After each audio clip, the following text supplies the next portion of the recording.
হাজো শুৱালকুছি সমষ্টি এটাই আমাৰ বৈশিষ্ট্য কি যে আমাৰ মহিলাখিনি কিন্তু সদায় ওলাই আহে। এক নম্বৰ যদি আমাৰ পুৰণা জালুকবাৰী নতুন কমলপুৰৰ হাজো শুৱালকুছি আছে, আমাৰ মহিলাখিনি ৰাতি 1 বজাতো পাওঁ নে নাপাওঁ গান বজাই বজাই পুৰা ৰখি থাকে। আৰু সেই মহিলাৰ কাৰণে আজি ছাৰে বহুতখিনি ভাৰতীয় জনতা পাৰ্টি চৰকাৰ বহুতখিনি মহিলাৰ কাৰণে আগুৱাই আহিছে। এতিয়া আমাৰ সবৰে দায়িত্ব হ'ব যে আমি সকলোৱে মিলি আমি মিত্ৰজোঁট চৰকাৰত সকলোৱে মিলি আমি হাতীৰ চিনত যেতিয়া ভোটটো দিম, আমি হাতীৰ চিনত ভোটটো দিলে আমাক কাক ভোট দিয়া হ'ব? মামাক দিয়া হ'ব, হিমন্ত বিশ্ব শৰ্মাক দিয়া হ'ব, হিমন্ত বিশ্ব শৰ্মা চৰকাৰক।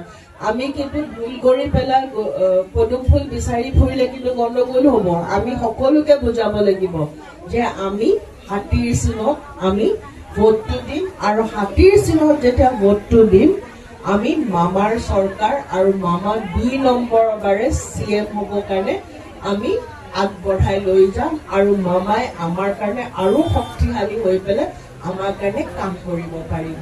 মামা মাতে ভাল কথা। মামী অকমান বুঢ়ী বুঢ়ী লাগে, কাৰণ মামাৰ হৈহে মামীয়ে আমি সকলোৱে 20 বছৰ ধৰি সুখে দুখে একেলগে আছো, আৰু এই সুখৰ দুখৰ যাত্ৰা আমাৰ আৰু 25-30 বছৰ অব্যাহত হৈ থাকিব। আমি সকলো প্ৰত্যেকে মই এটাই কৈছো, কালি বহুত মিটিঙত কৈছো যে আমাৰ এইটো জালুকবাৰী সমষ্টি নহয়, আমাৰ এইটো পৰিবাৰ হয়। আৰু প্ৰত্যেকৰ পৰিবাৰৰ প্ৰত্যেকে নিজৰ নিজৰ দায়িত্ব কৰি থাকে যে ছাৰে কেনেকে ভাল হয়, ছাৰৰ কেনেকে আগুৱাই যাব পাৰে। আৰু ইয়াতে ছাৰে গোটেই মানুহখিনিক কৈছে যে এইবাৰ গোটেই অসম ঘূৰিব লাগিব, সেইকাৰণে জালুকবাৰী সমষ্টি বহুত কম সময়ৰ কাৰণে আহিছে। কিন্তু যেতিয়া ছাৰে ৰেলী কৰে, দুখীয়া ভাগৰে বৰষুণে কিন্তু জালুকবাৰী সমষ্টিয়ে ছাৰক এৰা দিয়া নাই। একদম বৰষুণে গৈ আছে। কেনেকুৱা অৱস্থা হৈছিলে? এইটো হৈছে ছাৰৰ আপোনালোকৰ প্ৰতি থকা দায়িত্ব আৰু মৰম। আৰু আমি এটাই চাব লাগিব যে আমাৰ ঘৰৰ প্ৰত্যেকটা ভোট আমাৰ যাতে কমল ফুলত পৰে, হাতীত পৰে। আমি এটাই চাব লাগিব যে আমি যেতিয়া হাতী যেতিয়া গৈ থাকে, ঢেৰ কুকুৰে ভুকে নুভুকে, আমি কিন্তু পাত্তা দিব নালাগে।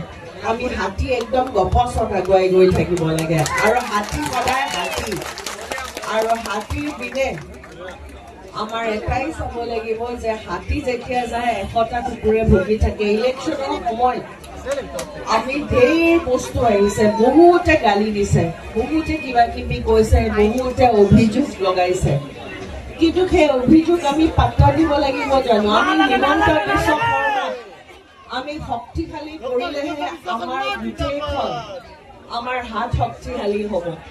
আৰু হিমন্ত বিশ্ব হেমন্ত থাকিব 15 তাৰিখৰ পিছত বা বিহুৰ পিছত।